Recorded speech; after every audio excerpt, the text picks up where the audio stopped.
want to feel this way anymore. I truly don't. I see something's wrong.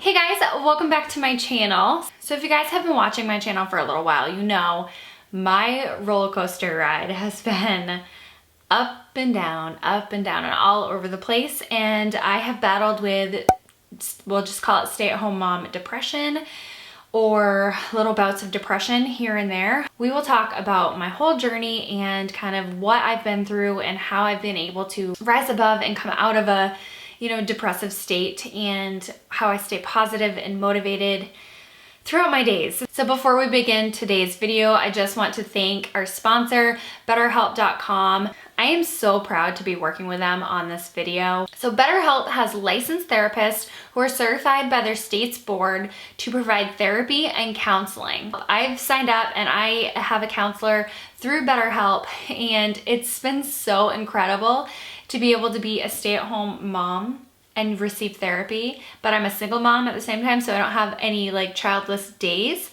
To be able to receive therapy through the internet, through texting, through video calls and FaceTiming has been absolutely incredible. It's something that I didn't think that I had access to because I don't ever leave Sydney's side.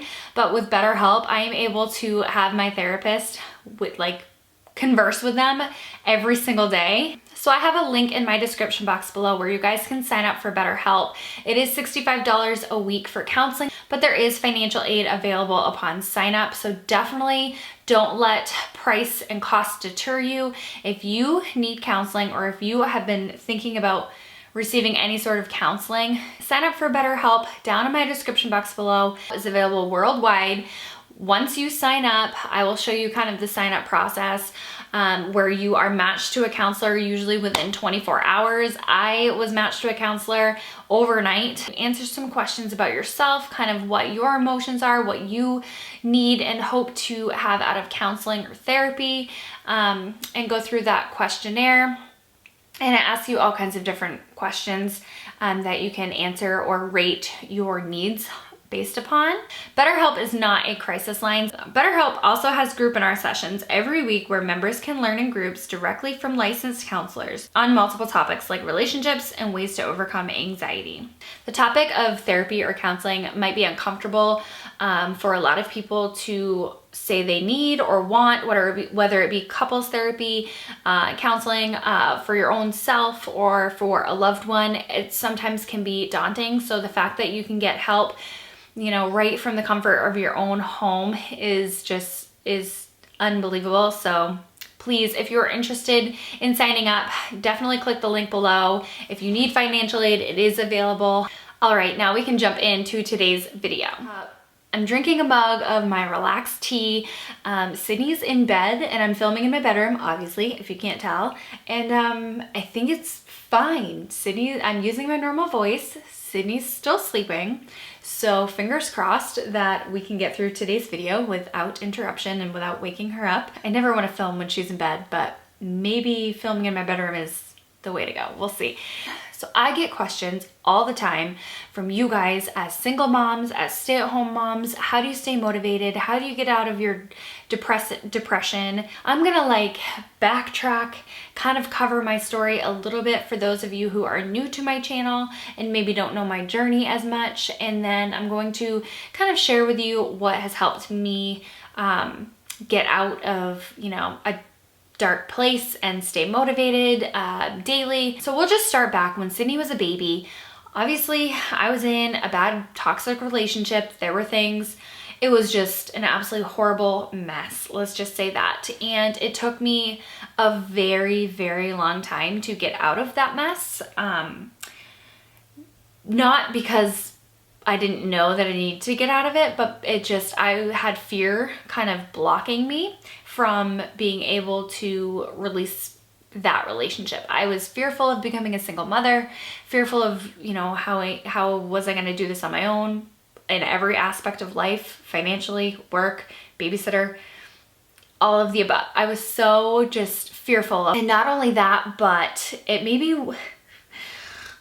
wasn't as easy to to rid myself of that situation as maybe a lot of people might think. So I actually get messages all the time of people who know they need to get out of these relationships, but they can't bring themselves to do it. They're not ready. They want to be ready, but they're not ready. And I get it. I 100%, I get it. I was there, and I would give that advice to my best friend and be like, just leave. No way, you'll figure it out, blah, blah, blah. You don't understand it until you're in it yourself, that you're not done until you're done. You're not, nothing anyone says or does, I mean, maybe, but usually it's not gonna matter. It's all up to you, and you'll know when you're done. That's all I'm gonna say. You'll know when you're done, and that's it. You'll be done. Even though I was technically in a relationship or had that person with me, I was still basically a single mom. Let's just put it that way. So nothing really changed as far as that goes.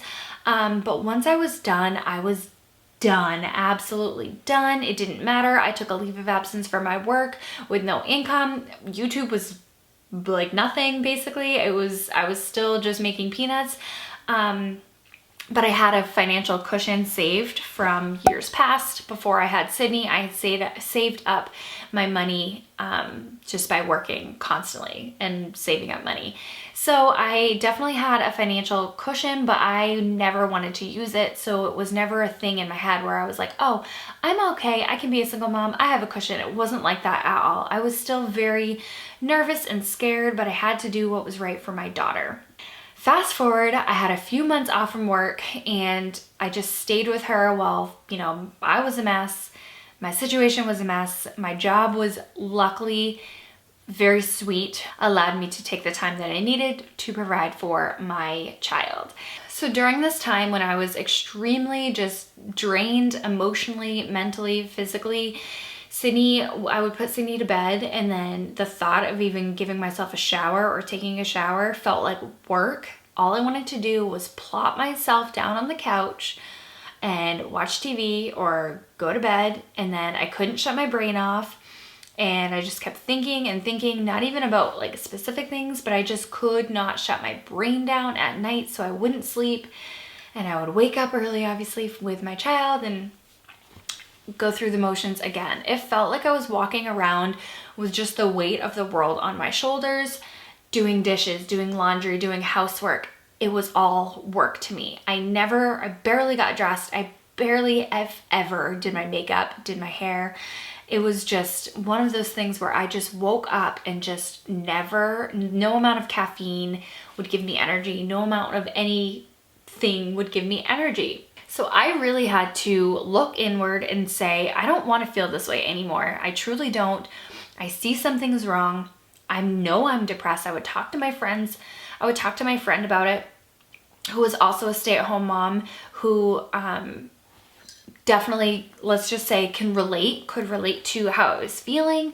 And I would tell her about it and how like I wasn't motivated. I was just angry all the time or short fused. I wasn't eating well. I wasn't taking care of myself or having good hygiene or any of those things, because everything just felt like the most daunting task. It felt like work, and it felt like I just couldn't bring myself to do it. It was horrible. So the way that I got myself out of it was realizing that I had to do something for myself. I had to actually force myself. And like, by force myself, I mean like schedule it in. It's like a chore to shower. So, okay, so I have to shower. So I showered, or I would make myself self-tan or give myself a bath or do something for myself just at all, maybe even a face mask. Maybe not even do those like materialistic things like a face mask or whatever, but maybe just go to bed and read a motivational book. I have 2 books that I'm gonna recommend to you guys that I have on my nightstand and I have all the time, and I've read them several times through. They always boost my morale whenever I'm feeling down or I'm feeling like stressed out or kind of anxious.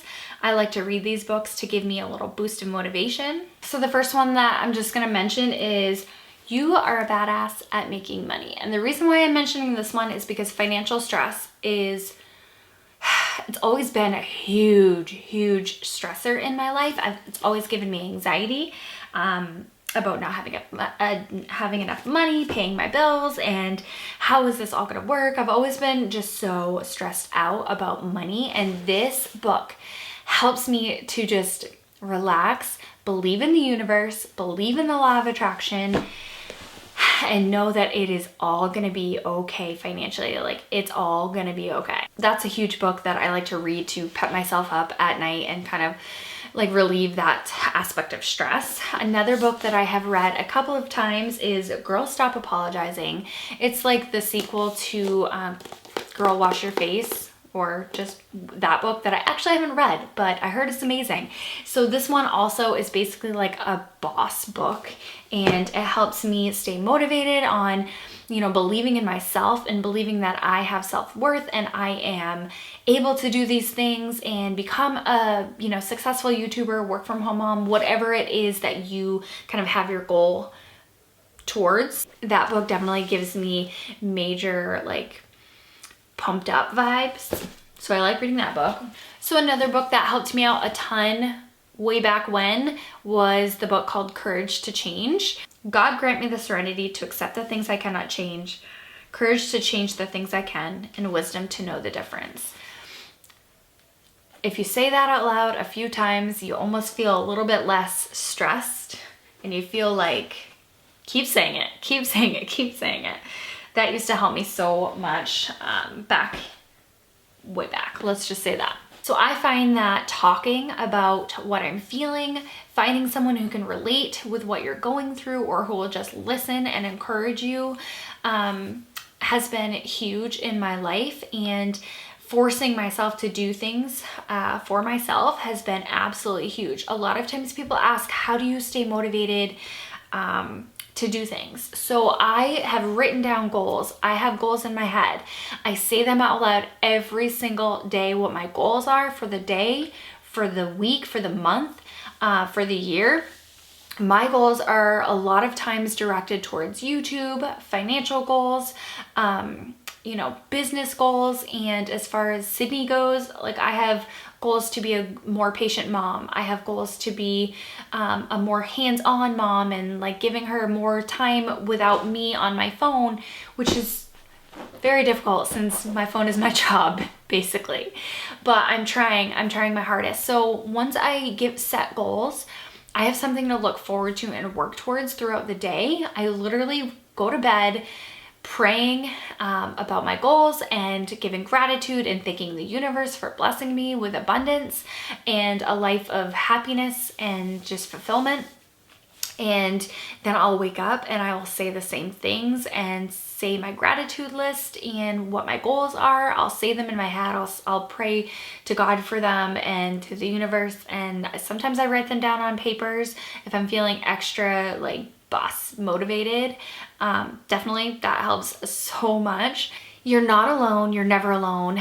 If you feel like you are not doing as well as you can as a mother, maybe you don't spend as much time with them outside because you're constantly doing housework, or maybe your housework has piled up on you and you are feeling, you know, depressed because your house is a mess, or whatever it is, you're not alone. I am there. I am so not perfect. My house is a disaster sometimes. Sometimes my house is kind of clean.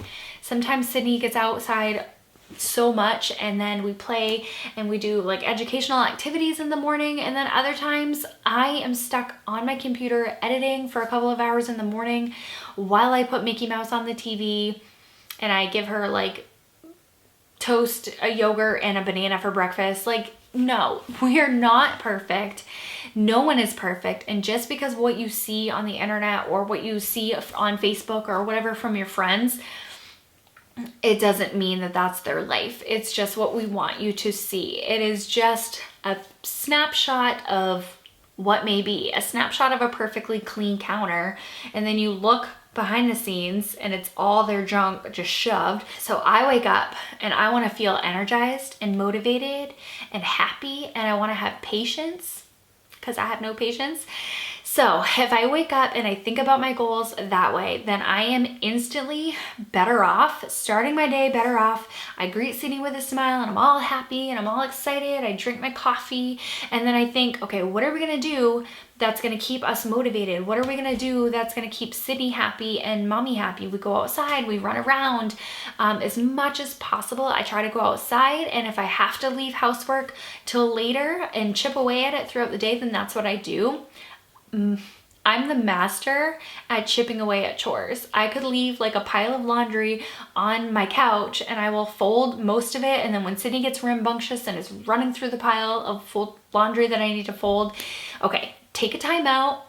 I'll throw it back in the dryer just to shut the door, and then we will go do an activity, and then I will finish the laundry later. Like, as pathetic as that sounds, that's what works for me. That's what works for Sydney. So if you've seen a few of my stay-at-home mom like daily routine videos, you know that I like to kind of have my day be in blocks, and like block time out for Sydney, block time out for mommy, block time out for chores, and just kind of work in blocks. And that way I'm not thinking about, while I'm playing with Sydney, thinking about all of my chores that I have to do for later, or all of the work that I have to do for YouTube later. I know that, okay, so I'm gonna do this for a couple of hours, and then after that we are going to do this. And life doesn't work that way, okay? Life is not, with a toddler or a child, is not like perfectly structured and you're gonna do this every hour type of a thing. But if I have a loose schedule and routine, it helps me so much, I can't even tell you. Whereas before, I would just wake up and just like sit on the couch, instantly feeling like I can't do anything with my life. I'm depressed. So my days kind of look like this. So I'll wake up, I will think about what I want to feel that day and how I want to feel and what I'm going to do to make myself feel that way. And then I block times out for kind of what our day is going to look like. So in the mornings, I usually, if I wake up before Sydney, then I block time off for work. That's what I do in the mornings. I wake up before Sydney and I work. If I don't wake up before Sydney, then I usually just have playtime with her. We'll do breakfast, we'll play in the playroom, we'll do some educational activities. Usually we read books. She loves to play with mommy first thing in the morning. It's like just what we do. And then after playtime is over with mommy, is when I designate time for me to get myself dressed, to do my hair. If I'm gonna do my makeup for the day, that's what I designate an hour. I mean, I'm not like strict with an hour, but I'm saying I will block off like an hour for me to do those things while Sydney plays independently. And usually in the morning is when she's like, cool, good to go. She'll play independently, either with me upstairs or just downstairs with all of her toys. And then I will designate, as long as the weather is good, we will go outside and we will get that energy out and play outside as much as possible for probably about an hour before lunchtime. We'll come in, we'll do lunch, and then after lunchtime is like a free-for-all, whatever we have to do. If we have to run some errands, go grocery shopping, you know, we'll do like adult things, or I'll do, you know, chores after lunch, usually do dishes. And then, you know, we'll do dinner time, and then after dinner, I definitely do my chores. And Sydney is usually pretty zonked after dinner, so I allow her to watch a little bit of TV, and then I'm able to get housework done and kind of do baths and bedtime routine and all of that. So the biggest thing that I think that helps me kind of stay motivated is the fact that I'm not just mom all the time. I have a hobby. I have, it's not a hobby, it's my job, but YouTube is my thing that I do that makes me happy. And if you don't know what makes you happy, try doing arts and crafts. Maybe try knitting and sewing and or working out. Like pick up a hobby, pick up something that makes you happy, whatever it may be. Interior decorating, I don't know. There's so many different things that you can do to kind of put your energy on, other than solely taking care of this little human being all the time, which is the most amazing thing ever. But at the same time, you lose yourself if you don't pour energy into something that you enjoy and love for yourself. You enjoy and love your child, but you know what I mean. You know what I mean. I'm not trying to like down being a mom, because that's not what this is about. But seriously, try your hardest to find something that you are interested in and pour some energy into that. So at the end of the night, sometimes I'm too tired to do anything. And other times I'm like, okay, this is what I'm gonna do tonight. I have to schedule myself a pamper night or schedule myself like something fun to do. And I usually look forward to good food, a movie, and a bath. That is what makes me so happy. I sleep so good and I wake up the next morning so happy. I just did a nighttime pamper routine, and it's the little things in life, right? So that's how I mostly stay motivated as a stay-at-home mom. And as far as getting out of that depression, I really had to look inward and do the work and force myself to do things for myself, because I am worth it. If I am not happy and fulfilled, then I'm not going to be able to be a good mom. If you are not taking care of yourself, how are you going to be able to take care of another human being successfully? How? You're not. You're pouring from an empty glass, and that's not gonna work. You're gonna run out of steam, you're gonna have a breakdown, you're gonna snap at your kids and not feel happy and motivated. You have to love yourself. At the end of the day, you are worth it. You are worth getting out of bed every single day. You are worth getting dressed. You are worth doing your hair, taking a shower. You are worth time to go work out. You are worth time to sleep and read and play and just have a moment to yourself. Message me anytime you want. I try my hardest to read messages and reply as much as possible. Even if it's a few days later, I try so hard to get back to you guys. So definitely reach out to me, ask for advice. I know this video, I'm like skimming over everything, because if I went into detail, I would be talking for a month straight about my life. And that is not where I was coming from with this video. I just wanted to kind of share with you what works for me, how I stay motivated, and you know, taking time for yourself is number one. You have to care for yourself. Just because you're doing something for yourself does not mean that you have to feel guilty either. That mom guilt is always there. It's always going to be there, and it's always going to be telling you lies. It's always going to be telling you, you know, look at you, you're doing your hair, you're doing your makeup, and your child's, you know, over there watching TV and woe's you. That's not true. It's a lie. It's okay. You're taking care of yourself. Once you're all done taking care of yourself, you're going to feel energized, motivated. You're going to feel cute. You're going to maybe want to leave the house because you feel cute, and then maybe go to the park, maybe run around outside, or maybe you're going to be able to spend that time playing on the floor and playing board games with your child because you actually feel accomplished, like you did something, because you finally got dressed and you finally did your hair for the day. Whatever it is, like I keep using physical things because that is what motivates me. If I wake up with bedhead and live in sweatpants all day, I'm not motivated. If you notice, I hardly ever wear leggings. It's because of two things. A, I'm not comfortable in them, like the way that I look in them, it's just my thing. And B, I don't feel motivated. And if I don't feel motivated, I don't accomplish anything throughout the day. I'm not satisfied, I'm not happy, I'm not fulfilled inside. It's a whole cycle, all because of leggings. I feel like I've been talking forever at this point. I hope you guys just know and understand that you need to do something for you every single day.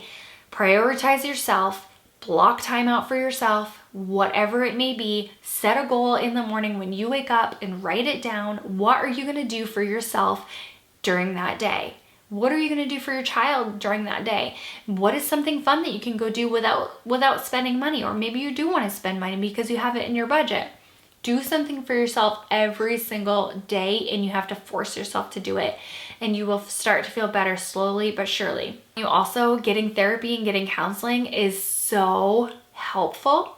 Whether you think it's cliche or not, or you think like it's not for you, it might be for you. So I definitely was one of those people who was like, nah, like it's not for me. I'm not that depressed. I'm not like really clinically depressed. I'm just kind of sad and unmotivated and have no energy and low self-esteem, and I'm always anxious and stressed, and I kind of have no patience with my child. That was me. And then I'm like, wait a minute, maybe I could benefit from this therapy thing. And guess what? Talking about it, talking about your emotions, talking about how you feel and why you feel that way, and then having someone who's super unbiased tell you a different perspective, it's life-changing, and it's like eye-opening. And then you consciously think about what you've talked about all day long, which in turn changes your actions, which in turn changes your mood. It's so incredible. So make sure you click the link in my description box and check out betterhelp.com. I hope you guys enjoyed today's video. Maybe you got some inspiration and motivation, and just know that you're not alone. And I want the best for you guys because we as moms deserve the best. We truly do. Our kiddos rely on us to be the best us. So let's do it. All right, you guys, I'll talk to you in tomorrow's video. Bye.